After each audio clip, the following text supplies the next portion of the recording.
बोले बोले महेंद्र नाथ की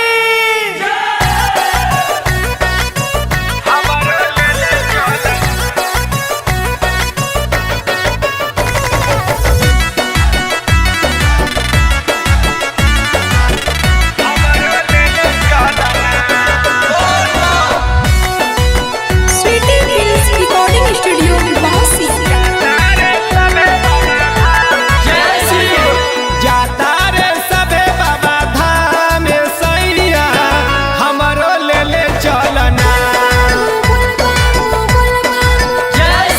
जाता रे सबे बाबा धाम सैया हमरो ले ले चलना। रिम झिम बरसे सावन के फुहारा, रिम झिम बरसे सावन के फुहारा, ऐसे तंग हमरा करना। जाता रे सबे बाबा धाम सैया हमरो ले ले चलना। जाता रे सबे बाबा धाम सैया हमरो ले ले चलना।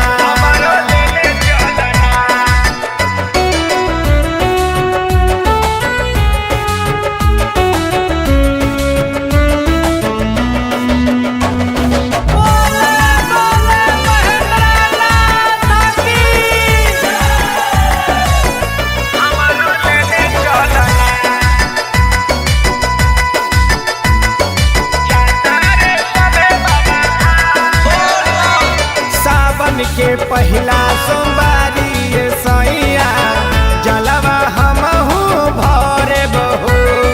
सुल्तानगंज से उठाई के जलवा साथे हमहू चलब हो।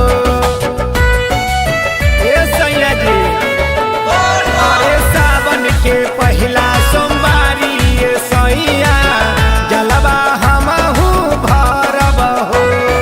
सुल्तानगंज से उठाई बजलवा साथे हमहू चलब हो।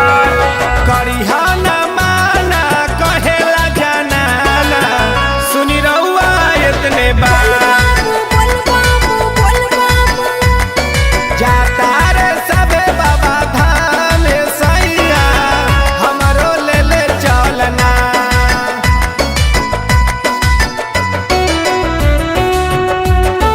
स्वीटी फिल्म्स रिकॉर्डिंग स्टूडियो बासी।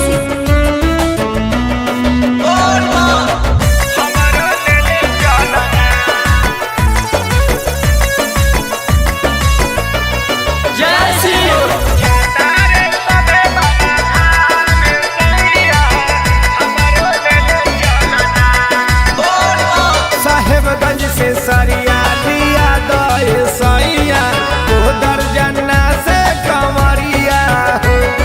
दोनों जनी मिलके जाइबे सैया देव घर के नगरिया हो। साहेबगंज से सरिया लिया दे सैया ओ दर्जना से कंवरिया हो। दोनों जनी मिलके जाइबे सैया देव घर के नगरिया हो। कहे नि जावन मदन जी बतिया ओकरा रखिया तू याद। जाता रे सबे बाबा धाम सैया हमरो ले ले चलना। ए जी चली ना।